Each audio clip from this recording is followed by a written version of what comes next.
Nasa ward ako at kausap ang mga doktor na gumamot kay Daddy. Kasama ko rito si Justin at siya ang tinatanong ko kapag may hindi ako maintindihan sa sinasabi nila. Dito na ako dumiretso imbes sa kwarto ni Daddy. Sabi ni Justin na mas maiging dito na lang namin pag-usapan ang kung ano paman ang sasabihin ng doktor ng ama ko. Saglit lang naman ang naging pag-uusap namin. Hindi naman ito inabot ng 1 oras dahil nag-round din ang mga doktor na nakausap ko. Tanging ako lang ang dumalaw kay Daddy sa ospital. Si Alessandria ay naiwan sa bahay dahil masama ang kanyang pakiramdam. Actually ayabo ko siyang iwan kanina dahil umatak kasi ang morning sickness niya at ang hirap sa kanya na makita siyang nahihirapan. Ito rin marahil ang sanhi kung bakit masama ang kanyang pakiramdam nang magising siya kanina. Pinilit lang niya akong umalis dahil walang mag-asikaso kay Daddy. Gising na kasi siya at itinawag pa ito sa akin kanina ni Justin. Hindi ko lang talaga maiwan-iwan si Alessandria kanina sa totoo lang dahil sa kanyang kalagayan. Mahirap ang maglihi alam ko, naririnig ko to kay Yairi at Storm na sobrang sumasakit ang ulo nila sa paglilihi ng kani-kanilang asawa. Kaya naman naisip ko na hahabaan ko ang pasensya ko kay Alessandria, lalo na at nagiging madalas na ang pagiging mainitin ng kanyang ulo at naghahanap ng mga pagkain na hindi ko mawari kung saan ko pwedeng matagpuan. Kagaya kagabi. Blue, gusto kong kumain ng hinog na mangga. Ungot ni Alessandria sa akin habang nakahiga kami sa aming kama at nanonood ng suspense movie sa telebisyon. Yumakap siya patagilid sa akin habang nakaunan ang ulo niya sa aking dibdib at nakatingala sa gawi ko. Katatapos lang namin kumain ng dinner at hindi ko alam kung saan nilalagay ni Alessandria ang mga kinakain niya dahil mukhang napakaluwang ng space nito. Sa bagay nga pala, 2 butete est fetus ang naroon sa tiyan niya at siyang nakikinabang sa kanyang kinakain. Nakanganganan lingon ko siya habang kunot ang aking noo. Hindi ko alam ang aking sasabihin lalo na at ang alam ko ay hindi pa panahon ng mga mangga ngayon. 2 months from now ang alam kong season nila dahil ganoong mga buwan nagkakaroon ganoong prutas dito sa bahay. Kaya naman naisip kong napaka-timing naman yata ng paglihi niya at manggang hinog pa talaga ang hinahanap ng kanyang panlasana ang hirap makahagilap sa panahon ngayon. Kung makahanap man ako, alam kong ginto ang presyo nito. Ano naman? Kaya ko namang bilhin kahit umabot pa ito ng milyon. Gusto itong kainin ni Alessandria kaya dapat makabili ako. Ulan ba ang gusto mo, babe? Tanong ko kahit hindi ako sigurado kung makakahanap ako nito. Isa just want her to eat happy. Kapag napagbibigyan daw ang pinaglilihian ng buntis ay happy din daw ang mga anak namin na nasa loob ng kanyang tiyan. Kaya naman kahit hindi ako sigurado, I'll find a way to find one. Dadamihan ko na ng bili para i-stock na rin sa refrigerator kapag naghanap si Alessandria ulit ng mangga yon ay kung makahanap ako. Kahit isa lang, Blue. Gusto ko lang talagang kumain ngayon, gusto yata ng mga baby mo ng manggang hinog kaya naglalaway ako rito, wika ni Alessandria na tuwang-tuwa habang lumulunok pa ng laway. What if I don't find that ripe mango? Ano nang mangyayari? Liyak siya, magwawala, o outside di kulambo ako. Masyado naman akong mag-isip. Hindi naman ganoon si Alessandria, puwera na lang kung talagang malakas ang topak niya ngayong gabi. Alright, baby. Maghahanap ako. Oh, thank you, Blue. Napatil pa si Alessandria nang marinig ang tugon ko. Pinupog niya ako ng halik kaya namang ginanahan akong hanapin ang prutas, kahit alam ko naman sa sarili ko na imposible ito. It's 10 o'clock in the evening and I don't know where to find that fruit. Love you, Blue. Ingat ka sa biyahe. Love you too. Hinalikan ko sa pingi si Alessandria pagkatapos niya akong ihatid sa labas ng pinto ng aming kwarto. Pagkatapos ay lumakad na ako patungo sa garahe. Kanina ko pa in-text ang mga galama ko at alam kong nakaredy na ang mga ito sa garahe. Let's go! Aya ko sa kanila nang makaupo ako sa likod. Sinabi ko sa driver ang destinasyon ko na kaagad naman itong sinunod. Sa mall kami humantong at kaagad na inutusan ko silang maghanap. Kalat ang bodyguard ko at hindi lang Lisa ang naghahanap.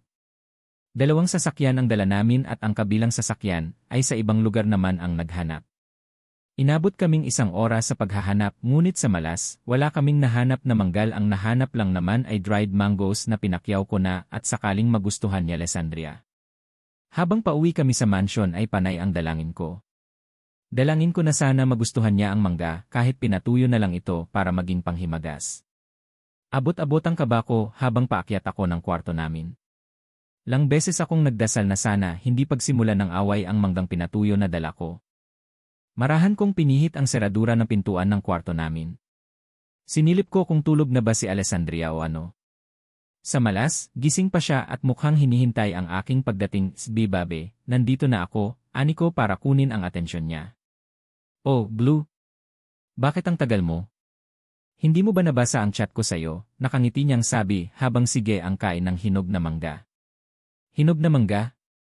Saan galing ang mga ito? Anong chat? Medyo bulol ko pang tanong habang nakatingin ako sa magana niyang pagsubo ng manggang hinog. Nilunok muna ni Alessandria ang kanyang kinakain bago sumagot at kunot noong nakatingin sa hawak ko.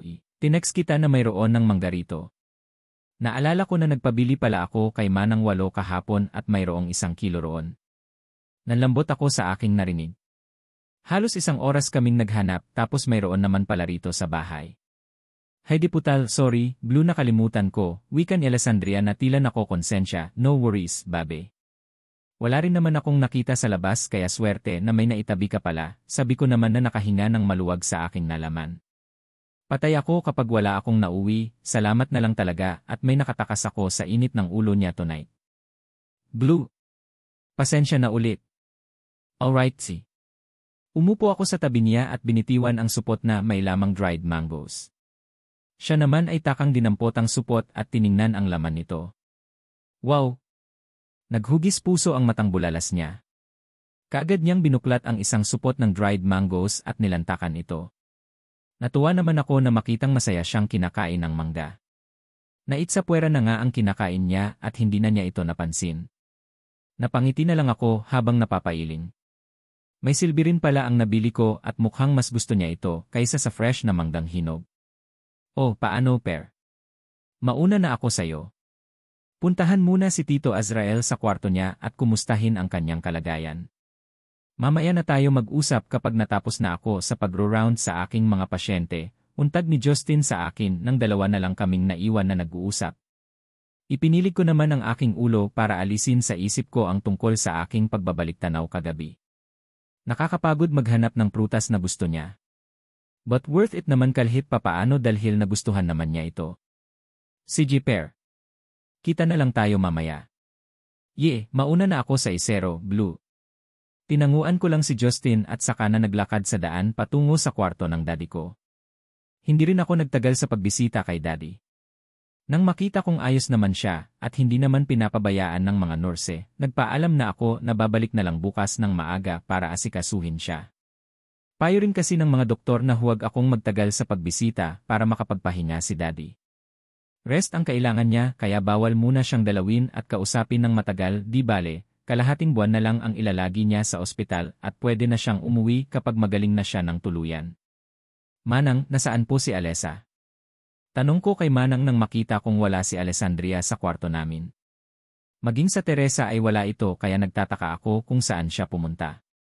Kanina magka-text pa naman kami at hinihintay niya ang pag-uwi ko. Saan naman kaya siya nagsuot at hindi ko siya makita? Hindi ba nagpaalam sa'yo, Azul, namimilog ang matang tanorig ni Manang? Tila takang-taka siya na hindi ko alam kung nasaan ang aking asawa. Alam niyang asawa ko si Alessandria at hindi si Daddy. Kami lang talaga ni Alessandria ang walang al at pakiramdam ko roon ay pinagkakaisahan nila kaming dalawa. Plano ni Daddy to alam ko pero nakakainis na pati ang mga kasambahay namin ay kasabwat sa kanyang mga plano. Nalaman ko na lang ito later on nang magtanong ako sa kanila kung may alam ba sila ang kalokohan ng daddy ko. Umamin naman ang lahat ng kasambahay dito sa bahay at wala akong masabi kundi wow. Wow talaga dahil napakagaling ng plano ni Daddy. Hindi po, Manang. Umiling pa ako habang nakatingin sa matanda. Nagpaalam po ba sa inyo? Ay bakit hindi mo alam? Napapalatak pang sabi ni Manang. Pasensya ka na, Azul, akala ko kasi alam ko kaya hindi na ako nagtangkang tawagan ka para ipaalam ang ginagawa ng asawa mo. Ayos lang po yon, next time ipaalam nyo na lang po sa akin agad para alam ko kung saan siya pupunta. Masusunod, Hijo. Tinanguan ko lang ang matanda at handa na sana akong iwan siya nang may maalala akong itanong saan nga po pala pumunta si Alessandria. Tanong ko nang maalala ko ito. Pumunta sa mall kasama iyong kababata niya, Allen yata ang pangalan Allen. Pak! Nakarating ng La Union ang hunghang na yon? Teka! Bakit sila magkasama? Sigurado ka ba na hindi magagalit sa iyo ang asawa mo, Alessa? Alanganing tanong sa akin ni Allen, sabay sip-sip sa straw ng kanyang soft drinks. Nakaupo kami sa isang kainan dito sa loob ng mall at kumakain ng pagkain na gusto kong kainin. Hindi ko kasi maaya si Blue na kumain ng pinaglilihian ko dahil alam kong kailangan siya roon sa ospital. Kung bakit naman kasi timing ang pag-alis niya sa paghahanap ng pagkain ng aking bibi. Sa bagay, siya dapat ang higit na nakakaalam ng kalagayan ng kanyang ama.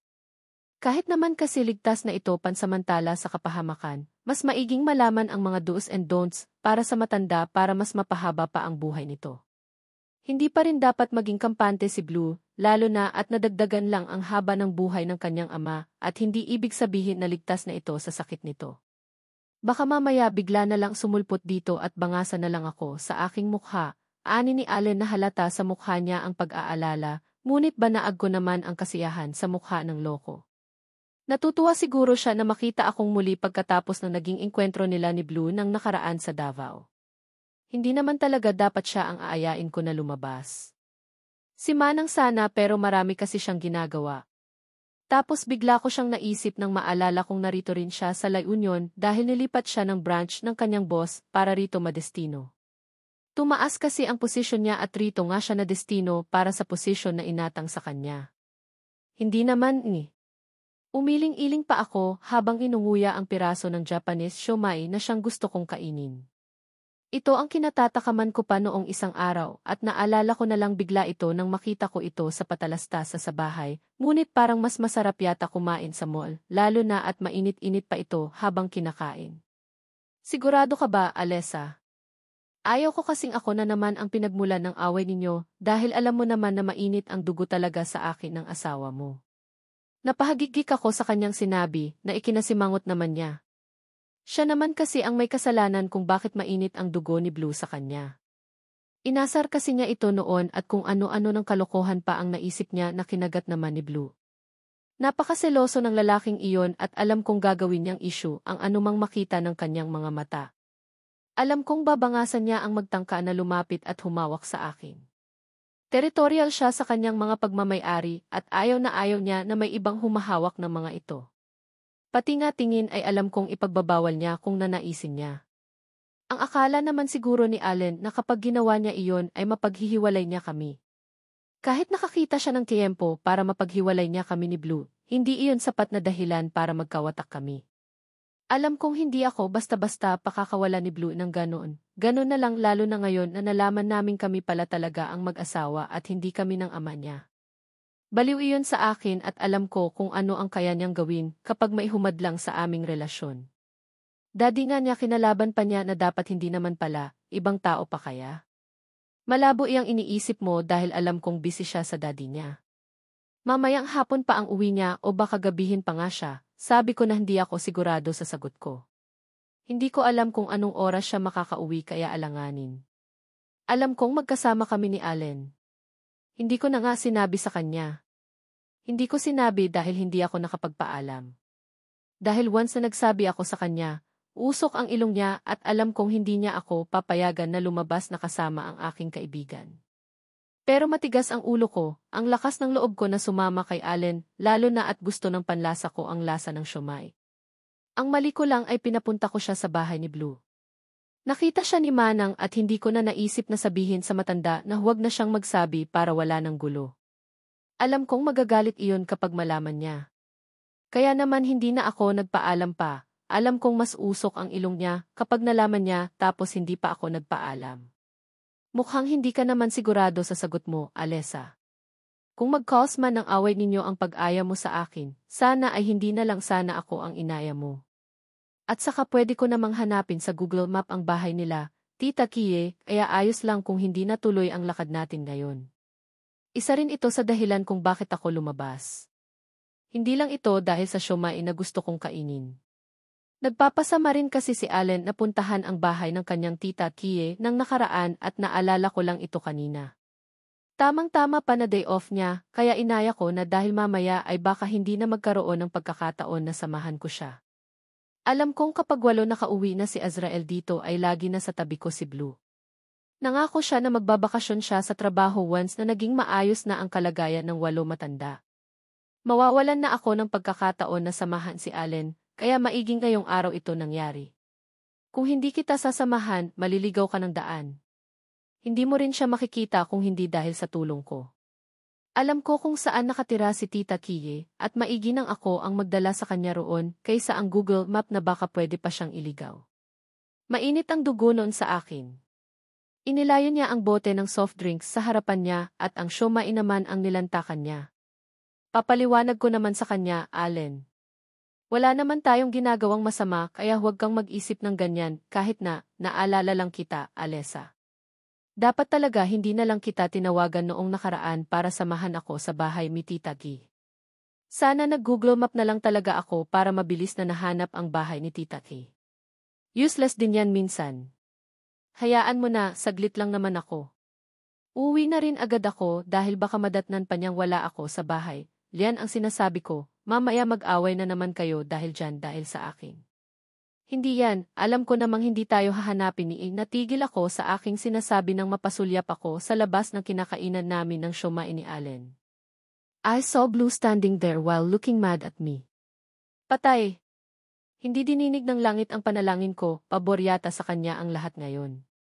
Hindi pa ako sure kung galit na siya o ano pero kunot noo ang kanyang noo na mukhang hindi niya gusto ang nakikitang eksena rito sa table namin. Dahil salamin ang dingding nito, kitang-kita kami sa loob ni Allen habang magkatabi at kumakain ng siomai. Lagot na inundan ba niya kami? Nakadama ako ng kilabot sa paraan ng pagtitig ni Blue sa amin. Ano ang isa papaliwanag ko sa kanya? Hindi ako makagalaw habang nakatitig ako kay Blue. Nagigilty ako ng sobra dahil pakiramdam ko ang laki ng nagawa kong kasalanan sa kanya. Si Allen nakatabi ko na may sinasabi ay hindi ko na pinansin ang sinasabi dahil nag-iisip na ako ng alibi na sasabihin sa aking asawa. I will tell him the truth to avoid him from getting mad more. Pero tingin ko kahit magsabi ako ng totoo ay alam kong magagalit pa rin siya dahil una hindi ako nagpaalam. Pangalawa kasama ko pa ang taong kinaiinisan niya at pangatlo sinabi ko kanina na mananatili lang ako sa bahay at hihintayin ko ang pag-uwi niya. Matindi ang galit niya sa akin alam ko, dapat idinistansya ko ang aking sarili para hindi niya makita na sobrang lapit ko kay Allen. Lalo na at sobrang lapit ko pa sa kanya na hindi ko na naisip kanina dahil ang nasa isip ko ay hindi niya kami susundan if ever na malaman niya na magkasama kami. Leon pala hindi ko akalain na susundan niya kami agad. Ang masaklap pa ay nahanap niya kami agad. Maliit itong mall at alam kong mabilis lang niya kaming mahahanap. Lagot, mukhang napaaga yata ang uwi niya. Napatingin ako sa aking relo at halos mapangiwi ako nang makita kong 3:00 na pala ng hapon. Hindi pala napaaga, mukhang ako ang nawili sa pagkain ng siomai at hindi ko naalala ang oras. Napatingin ako sa magkakapatong na lalagyan na naubos ko ng order ng siomai. Napangiwi ako nang makitang 5 patong na iyon. Tataba ako nito kapag hindi ko nakontrol ang aking bunganga. Kambal ang nasa aking tiyan at kawawa naman sila kung magdadayet ako sa aking kinakain. Alessa, natahimik ka na riyan. Untag ni Allen ang hindi niya ako marinig na magsalita na patingin tuloy ako sa kanya saglit at pagkatapos ay kay Blue na nakatayo pa rin sa labas ng kinakainan namin at namiwang na. Sinundan ni Allen niya si Blue sa labas at masama ang tingin sa amin lalo na sa kanya. Alagotti. Sabi niya habang medyo nabulunan pa dahil may subo siyang siomai. Ito ang sinasabi ko sa iyo, Alessa. Mukhang galit na galit at gigil akong bangasan sa mukha. Dagdag pa niya habang nagpupunas ng mukha at nakatingin pa rin kay Blue. Hindi yan, relax ka lang. Wala naman tayong ginagawang masama kaya relax ka lang kipampalubag loob ko lang ito, ngunit maging ako ay hindi mapakal. What if bigla na lang niya kaming sugurin dito at gumawa siya ng gulo? Naalala ko bigla nang suntukin niya si Allen na walang babala. Hindi pa namin alam na mag-asawa kami that time. Paano kaya ngayon lalo na at nasa kanya na ang lahat ng karapatan para magselos kung gugustuhin niya? Paano ako magre-relax? May lahing kabuti ang asawa mo. Bigla na lang sumusulpot sabi sa iyo eh. Tapos halatang galit pa at mukhang gigil na masuntok ako. Natawa ako sa sinabi ni Allen, ayaw ko mang gawin ito, ngunit naisip ko lang pagaanin ang sitwasyon. Subalit hindi ko na lang sana ginawa ito dahil mukhang mas lalo pa yatang umusok ang butas ng ilong ni Blue. Mabibigat ang hakbang na pumasok siya ng siomai house at halos gibain niya ang pinto nang dumaan siya rito. Napakapit ako sa aking kinaupuan at agad na binalaan si Allen sa kanyang dapat na gawin, lalo na at na-imagine ko si Blue na nag-alahok bigla dahil sa tindi ng kanyang pagkayamot. Pipatay na, Allen. Be ready yourself, nagawa ko pang warningan si Allen habang nagdadasal na ako ng novena. Ay mali pala, nang taimtim na sana ay huwag naman gumawa ng gulo si Blue rito. Next time, I will remind myself not getting near again sa mga tao na magpapainit ng ulo niya. Pero nakakakilig halatang mahal na mahal ako ng lalaking ito. Pruweba ang para lang makita kung ano ang ginagawa ko. Well, I am not doing anything wrong. Nagpasama lang talaga ako kay Allen na kumain ng siomai at sasamahan ko naman siya after sa bahay ng tita B niya. Kanina pa ako nakahanda, Alessa. Sinasabi ko sa iyo, kapag ako nasuntok ng 8 asawa at 0, papatulan ko na siya. Bahala siya, basta bakayanin niya na makipagbasagan kay Blue ng mukha na mukhang sanay sa pakikipag-away. He has a nice physique, pareho halos sila at mukhang tabla ang labanan kapag ang dalawang ito ang naglaban. Bahagya kong ipinilig ang aking ulo para pawiin ang kung ano pa man na iniisip ko. Kung saan-saan na naglakbay ang utak ko paparating na ang lalaking galit na galit. Be Blue D. Nautal na sabi ko nang tumayo si Blue sa harapan namin ni Allen habang nakatiim ang bagang at nakakuyom ng mahigpit ang kamao. Key. Galit nga talaga siya. Pare, ani naman ni Allen sa kalmadong tono. Pero sana hindi na lang siya nagsalita dahil nakita kong namula sa galit ang tainga ni Blue. You shut up, angil nito sa kaibigan ko na kaagad namang napatuwid sa pag-upo habang ngumiti ng alanganin sa akin. Mahina lang ang pagkakasabi niya, ngunit sapat na ito para ipakita ang kanyang galit, marahil in control pa siya dahil sa mga taong kumakain dito sa siomai house. Blue, magpapaliwanag ako, kaagad kong sabat para hindi na mas uminit ang usapan sa pagitan nila ni Allen. Alam kong magaling asar ang kaibigan ko at baka ito pa ang dahilan para sila ay magrambol.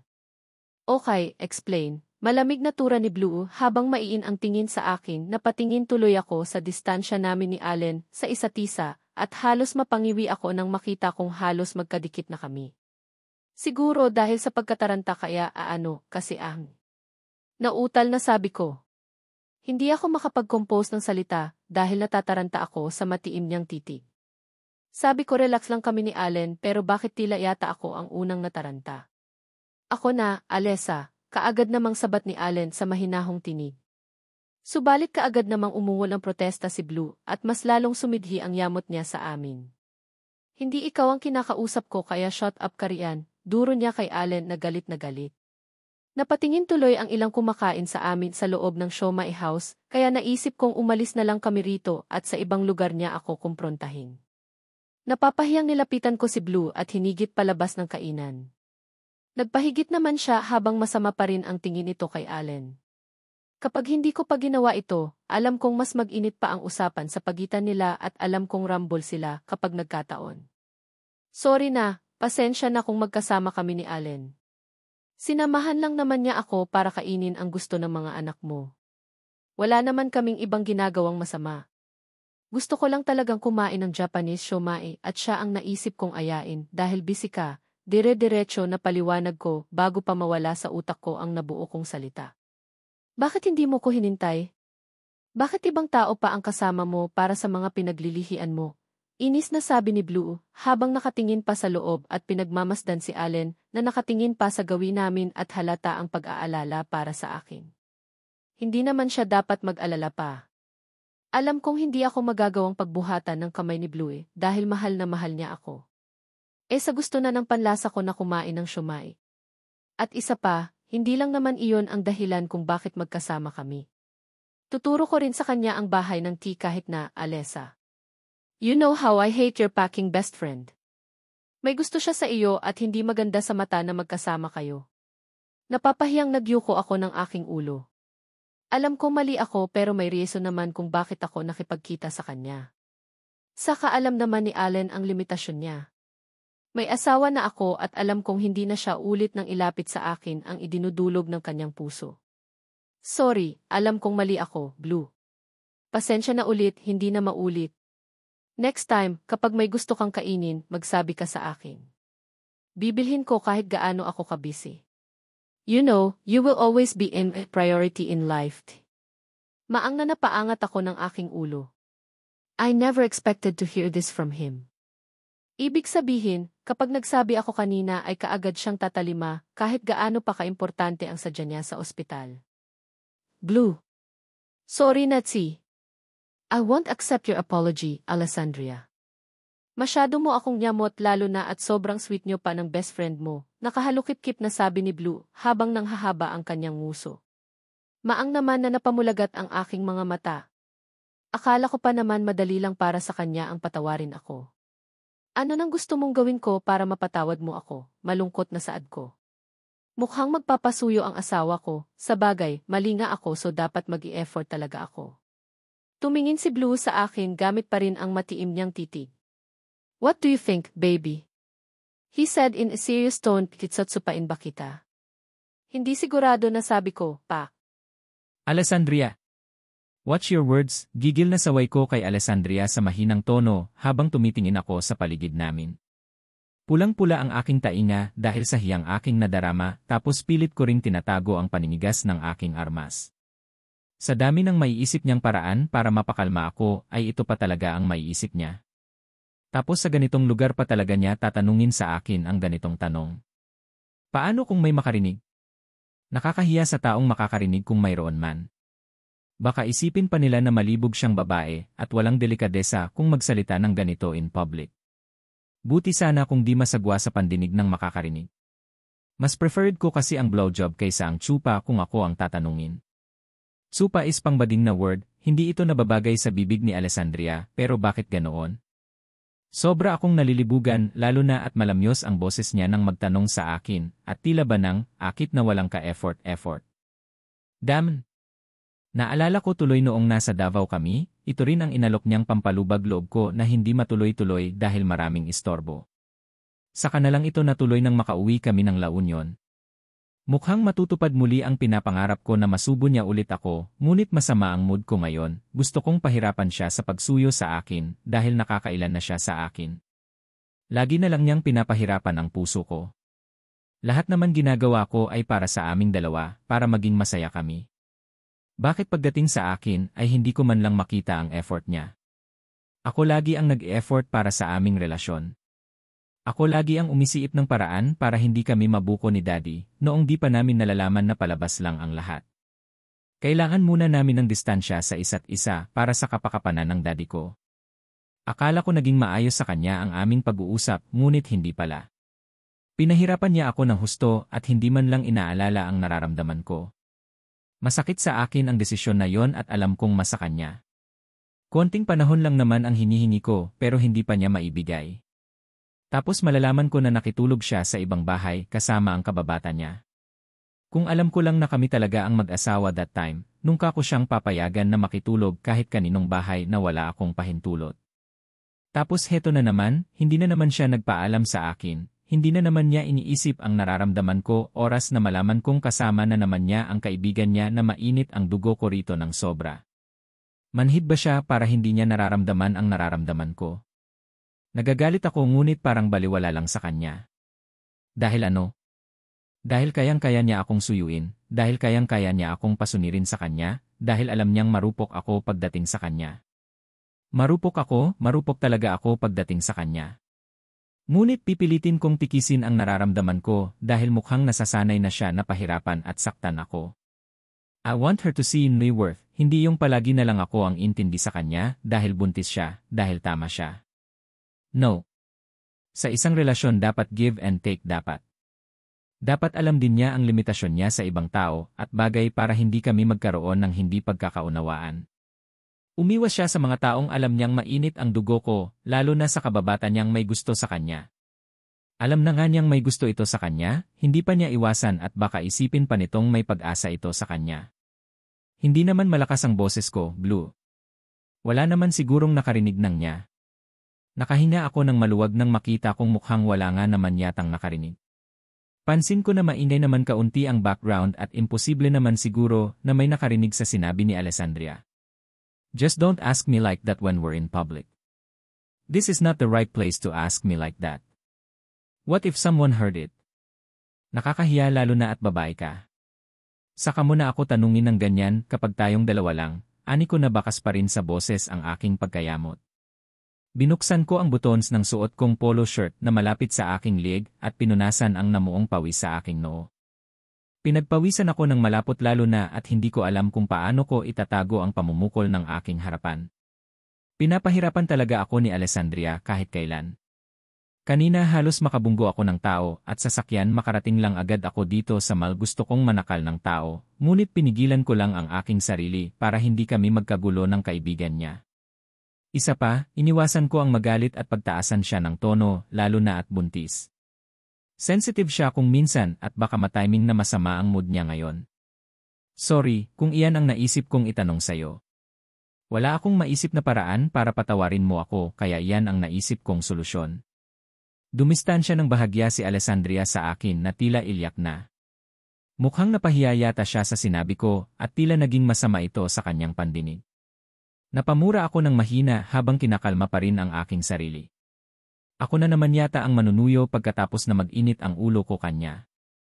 Paano mo naisip na yan ang solusyon sa pag-init ng aking ulo? Do you think kaya mong pakalmahin ang galit at inis na nadarama ko para sayo dahil dyan? Ang kababata mong alam mong in love sa'yo, sa tingin mo ano ang mararamdaman ko? Gusto mo baliktarin natin ang sitwasyon? Gusto kong maramdaman mo ang walo nararamdaman ko, inis pa rin na sabi ko. Sumulya pa ako sa loob ng siomai house at tiningnan ang lalaking siyang ikinainit ng ulo ko. Nakatingin din pala siya sa amin at mukhang kanina pa yata niya tinitingnan ang pagtatalo namin ni Alessandria. Pag-aalala ang nakikita kong bukas ng kanyang mukha, worried ba siya na masaktan ko ang kaibigan niya? Well, I won't do it, hinding-hindi ko kailanman pagbubuhatan ng kamay si Alessandria. Biblu, pasensya na. Alam kong mali ako pero sana naman intindihin mo rin ako. Gusto ko lang siyang tulungan dahil wala siyang masyadong alam at kakilala dito sa La Union. Hindi naman ibig sabihin noon na bibigyan mo ng mali siya ang pag-aya at pagtulong ko sa kanya. Hindi ako makapagsalita sa sinabi ni Alessandria. Naroon na ako sa point na yon pero malaki na ang kababata niya. Nakarating na siya rito sa La Union nang walang tulong niya, tapos hindi niya kayang hanapin ang isang tao na nasa tabi-tabi lang. What's the use of his phone and internet? Mapapadali ang paghanap niya sa tao kapag gumamit siya ng gadgets. Sorry na, Blue. Halika na, papawin ko yung init ng ulo mo, inip na untag ni Alessandria. Hinigit na naman niya ako sa aking kamay at diretsyo na kami this time sa parking area. Nagpasyanod lang naman ako habang nanghahaba ang muso ko. Hindi pa kami tapos mag-usap at hindi ako ganoon kabilis na magpapasuyo sa kanya. Kung iyon man ang iniisip niyang paraan para maalis ang init ng ulo ko. Well, galingan niya kung ako sa kanya para mabilis na lumamig ang aking ulo, humantong kami sa parking lot na nanghahaba pa rin ang aking muso. But the other part of me is excited. Excited ako na baka rito sa kotse ko niya naisip na gawin pinagbuksan ko siya ng pintuan ng kotse kahit masama pa rin ang loob ko sa kanya. Saka ako pumasok at naupo na sa driving seat at hinintay ang susunod niyang gagawin. Subalit nakalipas na ang 5 minuto ay wala pa siyang ginagawa. Akala ko pa naman ay kaagad siyang gagawa ng move para sa peace offering na inaalok niya sa akin. Hey, pawin mo na ang init ng ulo ko. Ano pa ba nang hinihintay mo? Paalala ko kay Alessandria na tulala lang sa harapan ng kotse at tila may hinihintay din kaagad naman siyang dumukwang sa akin at hinalikan ako ng marugdob sa aking labi. Hinayaan ko lang siya sa kanyang ginagawa at naghintay ako ng next move niya. Ngunit natapos na ang halikan naming dalawa, ay wala pa rin siyang move na ginagawa. Digrile. Scammer yata itong si Alessandria. Pinasabik lang yata ako sa sinabi niya ngunit kinalimutan na niya at hindi man lang magawang alalahanin. Bakit hindi pa tayo maalis, Blue? Nagtatakang tanong ni Alessandria habang nakatitig sa akin. Sabi mo papawin mo ang init ng ulo ko, nasaan na ang chupa chups mo, tanong ko naman na pinaalala ang pangako nila. Charot lang yon, Blue. Ikaw naman masyadong excited. Nagtatanong pa lang naman ako, hindi ko naman sinabi na iboblow kita. What? Are you kidding me, Alessandria? You said na papawin mo ang init ng ulo ko, tapos hindi naman pala matutupad. Puta! Halos gusto kong isigaw. Sinasabi ko ng scammer ang babaeng ito.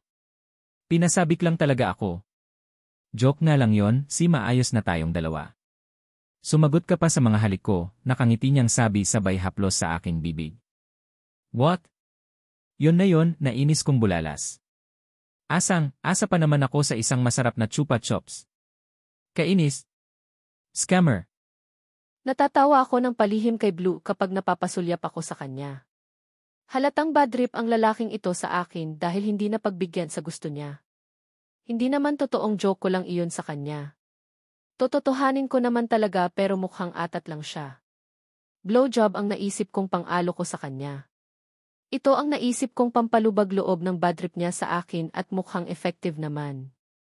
Pero na bad trip pa rin siya dahil akala niya ay charot-charot ko lang iyon sa kanya. Hindi kasi makapaghintay, gusto yata niya narito sa kotse ko gawin ang pagsubo sa kanya. Plano ko na pag-uwi namin sa bahay saka ko ito gagawin sa kanya, ngunit mukhang nagkamali siya ng akala at heto nga at sambakol ang kanyang mukha. Wala tuloy siyang imik habang on the way na kami pa uwi ng bahay nila. Nagtatanong pa lang naman ako, wala sa plano ko na gawin iyon dito lalo na kung nasa public place kami. Hindi safe roon sa garahe ng mall kahit tinted pa ang salamin ng kotse niya dahil alam kong kapag nag-init siya ay hindi lang sa blowjob matatapos ang lahat. Ilang araw na iyong huling love-making namin at alam kong nasasabik siya sa akin. Mauna ka na sa taas, Alessandria. May gagawin lang muna ako sa study room, anya sa akin nang makababa na kami ng sasakyan niya. Hindi siya nakatingin sa akin habang naglalakad kami papasok ng kabahayan. Magkasabay kami sa paghakbang at nakapagtataka na hindi niya ako inaalalayan. Mukhang bad trip nga siya at alam kong dahil ito sa walang paalam na pakikipagkita ko kay Allen. Tapos idagdag pa ang sinabi kong isusubo ko siya na mukhang inaasahan talaga niya kanina sa kotse. Dinagdagan ko pa ang galit at inis niya dahil asang-asa talaga siya sa blowjob. Gagawin ko naman talaga mamaya, maghintay lang siya dahil hindi naman ganoon kadali ang isubo siya. Kailangan na sure ko siya na masasatisty ko siya. Okay, Blue. Ipapatawag na lang kita mamaya kapag oras na ng hapunan. No, mauna ka na. Matatagalan pa ang gagawin ko at baka magutom ka lang sa paghihintay sa akin, malamig ang tonong sabi niya. Natigil tuloy ako sa paghakbang at takang inaanalisa ang sinabi niya. Sabi niya saglit lang siya bakit ngayon matagagalan na? Ihintayin na lang kita, Blue. Hindi pa naman ako gutom at gusto kitang makasabay sa pagkain, wika ko na hinabol siya sa malalaki niyang paghakbang nakakainis. Tila ba iniiwasan niya na makasama ako? Kasalanan mo yan, Alessandria. Kung di ka ba naman nag-iisip sa mga ginagawa mo. Alam mong bad trip iyong tao sa kababata mo, tapos pinasabik mo lang siya sa pa-blowjob mo, sino ang hindi magagalit? Sino ang hindi maiinis? Huwag na, mukhang nabusog ka naman sa siomai na kinain mo. Lalo na at ang saya-saya mo pa kanina habang kausap ang kababata mo. Natigalgal ako sa sinabi niya. Nahinto tuloy ako sa paglalakad habang paulit-ulit na nag-ietso sa aking pandinig ang tinuran niya. Blue, hindi naman. Mali ka nang iniisip, natigil ako sa aking sinasabi nang bigla siyang humarap sa akin na masama ang tingin sa akin. Hindi ako maaaring magkamali sa nakita ko, Alessandria. Masayang-masaya ka kanina at mukhang ang dami ng nakain mo habang magkasama kayo. Ano? Masarap ba siyang manlibre? Masarap ba ang kain mo kapag siya ang bumibili? Ay dadani mo pa? Kapag ako ang bumibili ng mga pinaglilihian mo ay hindi mo nga naubos. Tapos sasabihin mo na nagkakamali ako where in fact kitang-kita ko naman kung gaano karami ang nakain mo kanina nang magkasama kayo. Patong-patong ang lalagyan sa ibabaw ng lamesa, Alessandria. Tapos sasabihin mo na mali ako. Hindi ako bulag. Nagkataon lang naman na gusto kong kumain ng siomai.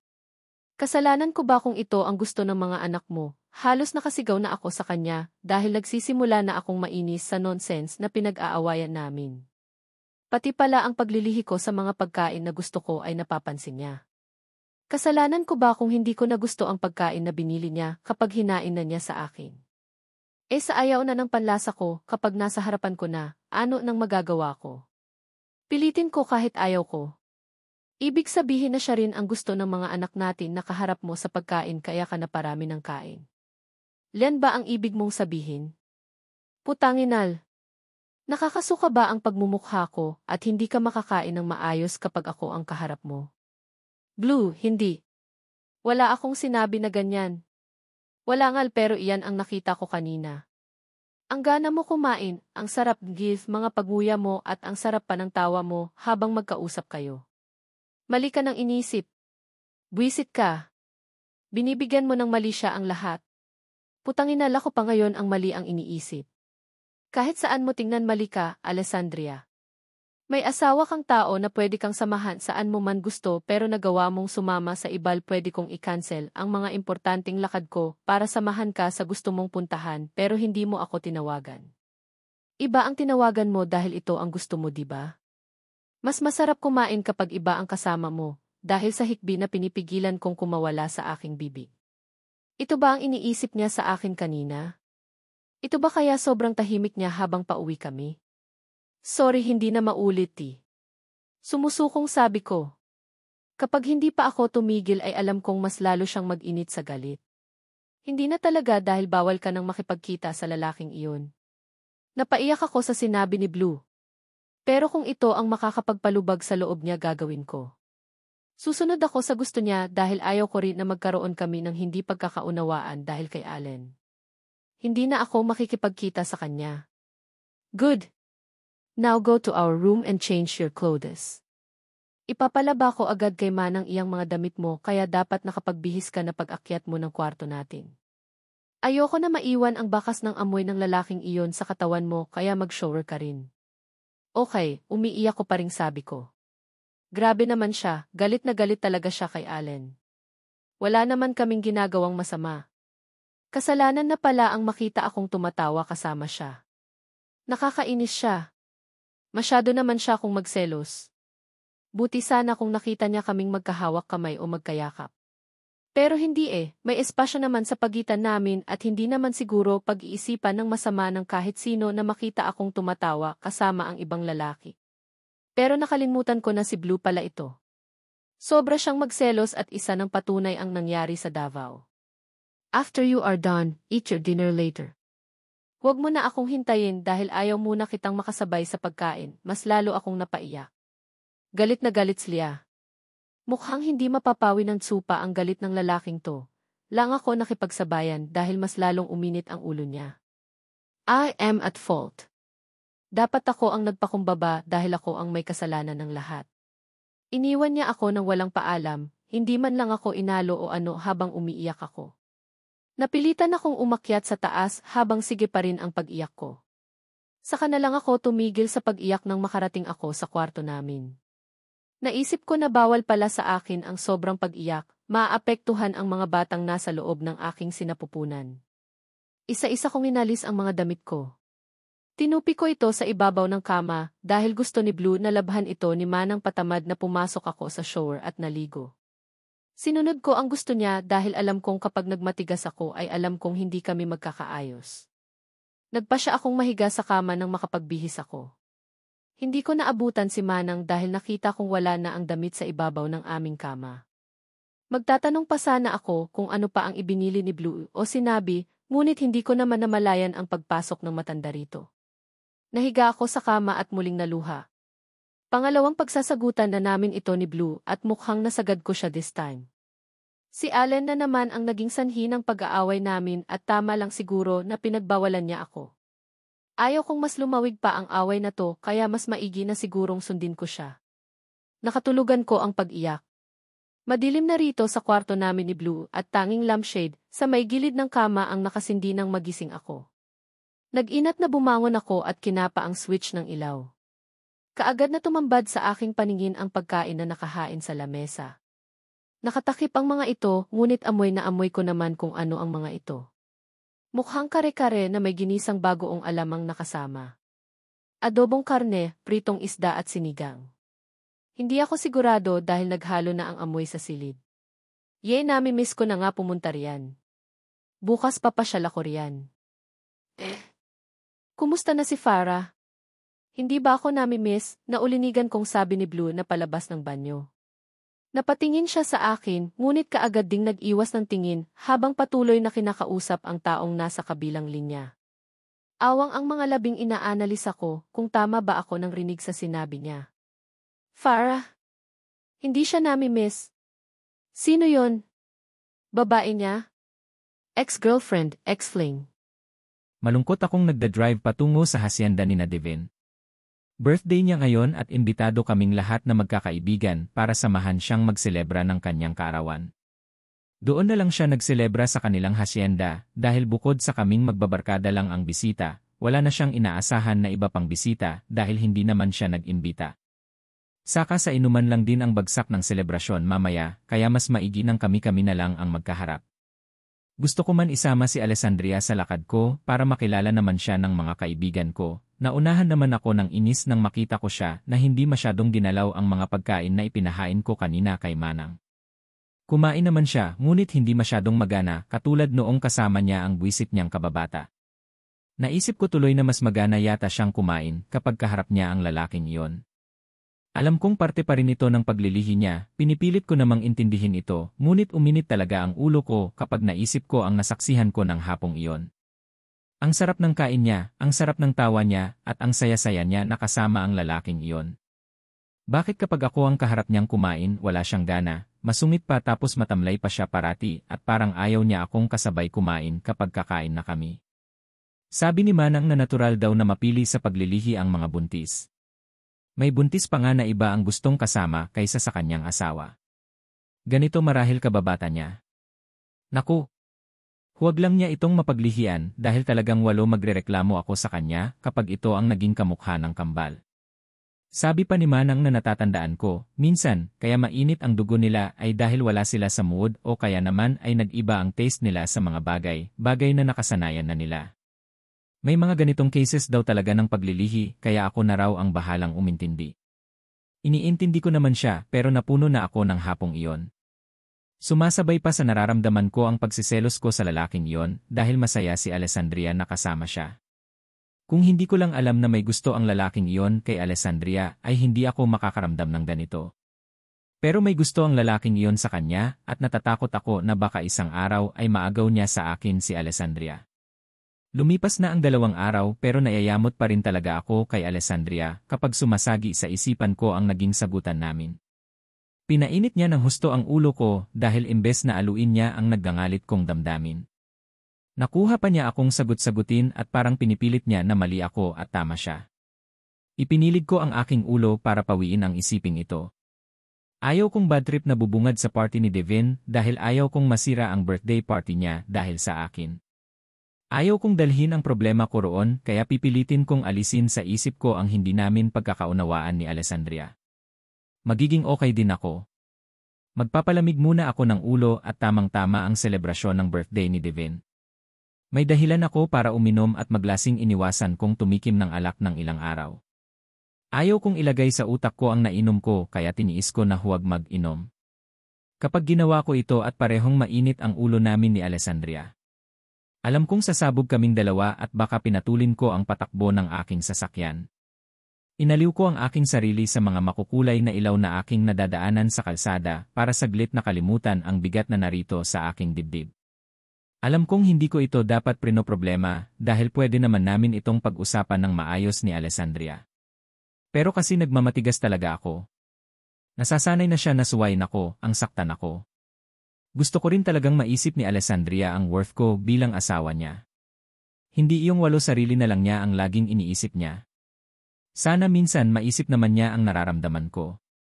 Ang mga inisip ko, hindi iyong parang hindi niya ako asawa kun walo ituring niya binuksan ko ang bintana ng kotse ko para lang hapin ang malamig na simoy walo hangin. Malapit na ang Pasko kaya naman lumalamig na ang simoy ng hangin. Medyo malayo na ako sa bahay namin nang makita kong umilaw ang cellphone ko na nasa taas ng dashboard ng kotse ko. Hindi ko na sana ito papansin ngunit muli itong umilaw. Pinulot ko ang cellphone ko at napansin ko na mukhang sunod-sunod ang pasok ng mensahe. Hindi ko na sana papansinin pa kung sino ang sender subalit nakita kong galing kay Alessandria ang mga mensahe. Blue, bakit hindi ka naman nagpaalam? Umalis ka na hindi mo man lang ako sinabihan. Para akong tanga rito sa kwarto natin na inaabangan ang pagbalik mo. Yon pala umalis kal kung hindi ko pa tinanong si Manang ay hindi ko pa malalaman na umalis kal ano pa bang kailangan kong gawin para mapatawad mo ako at kalimutan mo ang nagawa kong kasalanan sa iyo. Lang ulit na akong humingi ng tawad ngunit mukhang hanggang ngayon ay masama pa rin ang loob mo sa akin. Blue, peace na tayo, please. Hindi ako sanay na ganito tayo. Blue, sumagot ka naman sa mga text messages call delete. Nakakainis ka lang, hirap mong lambingin. Ang hirap-hirap mong hindi naman ako mahirap aluin. Nagmamatigas lang talaga ako dahil hindi ko nagustuhan ang ginawa niya. Kahit sino namang lalaki ay hindi magugustuhan ang ganoon. Kainis ka talaga. Hindi ka man lang mag-reply. Blue. Ano ba? Hindi ko ni-replyan kahit isa sa text ni Alessandria. Paninindigan ko na ang pagmamatigas ko, mukhang nakakahalata na siya sa ginagawa kong pag-iwas at pagtikis sa kanya. Buwisit ka. Ayaw mo talaga akong kausapin, di wag. Napangisi ako.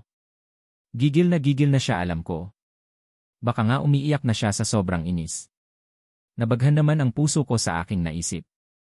Para akong tinubuan ng konsensya dahil sa pagtikis ko sa kanya. Usap tayo pag uwi ko, Alessandria. Please not now. Huwag mo muna akong kulitin ngayon. Hindi ako nakatiis na mag-reply sa kanya. Nag-alala rin ako na baka napasobra na ako sa aking ginagawa. Baka bigla na lang niya akong layasan at wala na akong datnan na Alessandria sa bahay pag uwi ko. Buti naman nag-reply ka. Akala ko hindi ka na magre-reply sa mga text ko. Okay, ingat ka na lang sa pagmamaneho. Uwi ka kaagad please. Don't wait for me. Matulog ka na riyan dahil matatagalan pa ako sa pag-uwi, reply ko ulit. Bahala ka na nga. Okay. Maikling sagot ko. Ibaba ko na sana ang cellphone ko nang biglang mag-pop in muli ang pangalan ni Alessandria sa screen. Hindi ko siya ni-replyan. Napukaw niya ang atensyon ko dahil sa huling mensahe na kanyang pinadala. Napangisi ako sa kawalan lalo na nang maisip kong pwede niyang pagselosan si Farah. O baka pinagsiselosan na niya ito kaya niya ito natanong na alala ko noong isang araw na binibiro ko nga pala si Devin sa telepono na baka nami-miss na ako ni Farah. Kapag kasi dumadalaw ako roon sa kanila ay madalas kaming magkwentuhan. Hindi naman kami solong nag-uusap dahil kaharap naman namin ang seloso kong kaibigan. Nakabantay ito kay Farah palagi kapag pumupunta ako sa bahay nila, hacienda. Alam ko na alam din ni Devin na may crush sa akin si Farah noon pa man. Hindi niya tahasang inamin ito, nadulas lang siya nang malasing siya sa drogang nilagay ko sa inumin niya noong 18th birthday niya. Napakabata pa niya noon at alam kong normal lang na magkaroon siya ng maraming crush at isa na ako roon. Subalit swerteng si Devin pa rin ang nakasungkit ng puso niya kahit na ba ilang ulit niyang tinatanggihan ang panliligaw ng aking kaibigan. Kung hindi pa nabuntis si Farah ay hindi ito kailanman naamin sa kaibigan namin. Well, pinagdududahan mo ba ako? Hindi naman sa ganoon, Blue. Nagtatanong lang naman ako, wala naman sigurong masama sa tanong ko. Well, she is my friend. Pero hindi kami ganoon ka-close kagaya ng sa inyo ng kababata mo. We know our limitations kaya huwag kang mag-isip ng kakaiba sa amin. Fine. Huwag mo muna akong kausapin, Alessandria. We will talk kapag malamig na ang ulo ko at nakalimutan ko na ang kasalanan mo sa akin. Ito ang insend kong text back sa reply ko sa message sa akin ni Alessandria. Hindi ko na hinintay ang text back niya at nag-concentrate na muna ako sa pagmamaneho. Ayaw ko munang siyang kausapin. Pangalawang araw na hindi kami nag-uusap ng matino. Kibuin-dili ko siya at mukhang nakakahalata na siya na hindi maayos ang mood ko kaya hindi rin siya nagtatangka na kausapin pa ako. Mabilis akong nakarating sa hacienda ni Devin. Nasa tapat na ako ng dambuhalang gate nila at naiinip na ako kung papasukin ba ako ng guard sa loob. Ano pa ba nang gusto mong gawin ko, Blue? Lang beses na akong humingi niya tawad. Bakit ang tigas mo na? Hindi mo na ba ako mahal? Hindi na ba ako mahalaga sa'yo? Ito ang bumulaga sa akin nang damputin ko ang aking cellphone. Napailing ako at nagpasya na huwag nang replyan si Alessandria. Humantong na sa point na tatanungin na pala ako ni Alessandria ng ganito. Pinalis ko ang luha sa aking mga mata habang nakatanaw sa labas ng bintana. Naghihintay ako sa pagdating ni Blue dahil hindi ako dalawin ng antok kakaisip kung magiging okay na ba kami mamaya o kaya ay bukas. 2 araw na ang nakalipas pero mainit pa rin ang ulo niya sa akin. Hindi pa rin niya nakakalimutan ang kasalanan ko sa kanya at hindi ko alam kung paanong pang-aalo ang gagawin ko sa kanya. Sabi niya sa text hayaan ko muna siyang palamigin ang kanyang ulo. Kailan pa ito lalamig kung hanggang ngayon ay galit pa rin siya sa akin? Naging malulungkutin ako ng ilang araw, pati ang gana ko sa pagkain ay naapektuhan. Pilitin ko man na pasiglahin ang aking nararamdaman at piliting kumain ng marami ay nawawalan talaga ako ng gana. Nag-aalala tuloy ako sa dalawang batang nasa aking sinapupunan. Nakalimutan yata ni Blue na buntis ako at pwede akong ma-stress sa ginagawa niya. Buti sana kung ako lang ang apektado, maging ang mga bata sa tiyan ko ay naaapektuhan na rin. Natuwa ako nang makita kong sumungaw ang sasakyan ni Blue sa gate. Kaagad kong inayos ang aking sarili at excited na makita siyang sumungaw dito sa kwarto namin. Pero kaagad akong nanlumo nang maisip kong hindi nga pala kami okay kaya useless na mag-ayos ako. I decided to go to bed and pretend that I am sleeping. Mas maigi nang makita niya akong tulog kaysa makita niya akong gising. Baka mayamot lang siya sa akin at isipin na naman niyang nagpupuyat ako at hindi inaalala ang aking mga dinadala. Naramdaman ko ang pagbubukas at pagsasara ng pintuan. Mararahan ang bawat paghakbang niya at halatang nag-ingat. Subalit natigil ang mga paghakbang niya at tila pumirmi sa isang lugar. Dahil nakatalikod ako sa gawin niya ay hindi ko makita kung ano ang ginagawa niya. Natutokso tuloy akong magpalit ng posisyon sa pagkakahiga at humarap sa kanya para makita ko ang ginagawa niya, ngunit hindi ko naman magawa at baka mahalata niyang ako'y nagtutulugan. Naramdaman ko muli ang pagkilos ni Blue. This time palapit na siya sa hinihigaan ko. Tumigil ang pagtibok ng puso ko nang maramdaman kong nasa harapan ko na siya at nakatayo. Marahil pinagmamasdan niya ako dahil ramdam ko ang mabibigat niyang titig sa akin. Babe, alam kong gising ka pa. Pwede ba akong maglabas ng sama ng loob sa iyo? Kahit huwag ka nang magsalita, pakinggan mo na lang ang sasabihin ko. Hindi ako gumalaw. I still pretend that I am sleeping. Hahayaan ko lang si Blue sa kanyang mga sinasabi. Alam pala niya na gising ako, may nakikita niya ang paggalaw ng mga eyelids ko, kaya nalaman niyang gising ako. I know you're hurting because of me, paninmula niya. Mabuti naman alam niya. Nasasaktan ako sa pambabaliwala niya sa akin sa totoo lang. Sweet at caring si Blue sa akin kaya nakapagtataka na bigla na lang siyang naging cold at bugnutin. Sorry kung ako ang dahilan kung bakit malungkot ka. Ikaw kasi hindi mo inisip minsan ang nararamdaman ko. Gumagawa ka ng mga desisyon na hindi mo muna ako tinatanong. Asawa mo ako, Alessandria, hindi na ako iyong nakikikabit lang noon at umaasa lang na mapansin mo. Umakto ka naman na asawa ako dahil iyon naman ang ginagawa ko. Tinamaan ako sa mga sinabi niya. Tama siya, mali ako. Naging padalos-dalos nga ako sa mga desisyon ko. Hindi ko talaga naisip na pwede siyang maapektuhan sa mga ginagawa ko. Tulad na lang ng pag-alis ko nang walang palam sa bahay. Alam kong iniisip niya lang ang kapakanan namin ng mga anak niya, kaya gusto niya sabihin ko ang mga whereabouts ko sa kanya. Hindi ito paghihigpit, alam ko. Para ito ng respeto ko sa kanya bilang asawa niya dahil dapat talaga sinasabi ko sa kanya ang mga ginagawa ko. Sana naman maramdaman ko na sinusuko mo na sa akin ang lahat, magpasakop ka naman sa akin dahil asawa mo ako.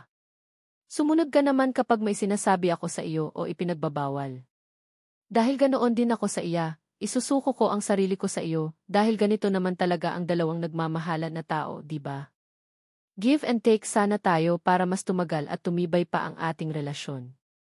Nanatili akong nakapikit at nakikinig sa sinasabi ni Blue. Lahat ng sinabi niya ay tama siya. Ako ang may malaking pagkakamali dahil hindi ko inisip ang nararamdaman niya. Nag-conclude na lang ako na okay lang sa kanya ang mga ginagawa ko at wala siyang masasabi tungkol dito. Pero mali ako, mali talaga ako kahit may katwiran ako kung bakit nagawa kong makipagkita sa taong kanyang kinaiinisan. Sino, may mali rin ako. Kung hindi pa ako nag-open up kina Tseh at Devin, hindi malilinawan ang isipan ko. Buntis ka, dapat ako ang unang unawa sa iyo, pero naging matigas ang loob ko dahil inuna ko ang selos ko. Inuna ko ang pride ko. Nag-conclude na agad ako na hindi mo ako binibigyan ng importansya bilang asawa mo. Nagtubig ang mga mata ko sa sinabi niya. Hindi ko napigilan ang maluha dahil ito ang Blue na sinasabi ko. Ito ang Blue na hinahanap ko ng ilang araw. Mababa ang loob niya at marunong tumanggap ng kanyang kamalian. Malambing at mapagmahal na asawa. I love you so much, babe. Sorry kung nasaktan kita sa mga pinapakita ko sa iyo. Sorry din kung nakalimutan ko na dapat mas palawigin ko pa ang pangunawa ko dahil nasa stage ka pa ng paglilihi. Alam kong pabago-bago ang mood mo at dapat ko itong unawain. Napahikbi ako ng tahimik. Ang swerte-swerte ko talaga kay Blue, bihira ang ganitong lalaki. Kaya naman naisip ko na mas pahahalagahaan ko pa ang pagmamahal na pinapadama niya sa akin. Nagpa siya akong magmulat ng aking mga mata. Kaagad akong bumangon at yumakap sa lalaking tahimik na umiiyak na rin pala sa aking harapan. Blue, hindi ako galit. Huwag kang humingi ng kapatawaran sa akin. Ako dapat ang patawarin mo dahil naging matigas ang ulo ko, wika ko habang nakabaon ang mukha ko sa kanyang matipunong dibdib. Dahil sa gulat niya ay hindi siya kaagad na nakahuma. Saka na lang siya gumalaw nang tumangis ako nang tumangis sa kanya. And no. It's me, Alessandria D. Masuyong ani ni Blue nang magising sa pagkabigla. Kasabay nito ay isang mainit na yakap sa baywang ko ang kanyang ginawa. At pagkatapos ay ibinaon naman niya ang kanyang mukha sa aking leg. Hindi, Blue. Ako dapat ang humingi ng pasensya. Sorry ha. Sorry kung ganito ako. Mahal na mahal kita at ayaw ko na ganito tayo. And I love you so much, baby. Humigpit ang yakap ko kay Blue. Siya naman ay hinalik-halikan ako sa aking balikat habang haplos ako sa aking baywang. Hindi talaga kita matitiis. Akala ko paabutin ko pa ng 1 linggo ang pagtikis ko sa iyo. Pero heto ako ngayon umiyak sa harapan mo at humihingi ng kapatawaran, na ulinigan kong sabi niya habang nakabaon pa rin ang mukha niya sa leg ko. Hindi mo talaga ako matitiis dahil mahal mo ako. Ganyan din ako sa iyo, Blue, dahil mahal na mahal din kita. Peace na tayo, bebe. Ang hirap pala kapag maisamaan tayo ng loob. Ang bigat sa dibdib at hindi ako mapakali. Umalis ako sa pagkakasubsob sa kanyang dibdib nang marinig ko ito sa kanya. Tiningala ko siya habang nangingiti dahil sa kanyang naging pahayag. Pareho kami ng nararamdaman. Ganito rin ako sa kanya at patunay na gising pa rin ako ngayon dahil hinihintay ko siya. Ako ang unang nagtanong sa iyo kanina niyan. Hindi mo naman tinanggap dahil galit na galit ka sa akin. Sabi ko magpapalamig ako ng ulo, di ba? Heto na, okay na ako kaya peace na tayo. Natawa ako nang mahina sa sinabi ni Blue. Na, peace na tayo. Hindi na ako ulit, pangako ko iyan sa iyo, Blue. Liwas na ako sa mga magpapainit ng ulo mo at magpapaalam lagi kapag may gusto akong gawin at puntahan. Ganyan din ang gagawin ko, Alessandria. Ayaw ko nang maulit muli ito, ang hirap eh. Ang hirap na hindi tayo okay. Ang hirap talaga. Biruin mo 2 days ba naman kaming hindi ayos, pakiramdam ko nga 2 buwan na yon dahil hindi talaga ako sanay na ganoon ang turningan namin sa isa't isa. Nag-usap pa kami saglit ni Blue bago kami nagpasyang mahiga na at matulog na dahil lumalalim na ang gabi. Sa kama ay nakayakap kami sa isa't isa. Binubulungan niya ako ng mga sweet nothings na kinakikiligan ko naman. I love you, baby G. I love you more, sagot ko naman na hindi na matapos dahil sumasagot pa rin sila. Tulog na tayo, mapupuyat na kami ng mga anak mo, reklamo ko nang hindi pa rin siya tumigil sa kakabulong, ayos lang yan, babe. Masaya naman sila dahil ayos na tayo. Yevin, inaantok na nga ako, bukas na ulit tayo mag-usap, git ko para tumigil na siya sa kakausap sa akin. Pagbigyan mo muna ako sa gusto ko, Alessandria, ungot niya ng tila may maalala. Kinabahan naman ako nang maisip ko na baka ito iyong isa na inuungot niya na hindi ko naibigay sa kanya. Ano naman? Blowjob mo ako, di. Malambing niyang sabi habang mapungay ang mga matang nakatingin sa akin. Blue, bukas na, ani ko para makatakas. Ang daya mo naman, nakalimutan mo na pangako mo sa akin. Natawa ako sa tinuran niya. Wala akong pinagako sa iyo, Blue. Nagtanong muna ako, di ba, sabi na baka sakaling makalusot. Kahit na, halika nagiye mo na ako. Wala akong nagawa kundi tumayo at gawin ang gusto niya. Ang kulit lang kasi, wala naman akong ipinangako na blowjob sa kanya. Pero sige na nga, pagbibigyan ko na siya.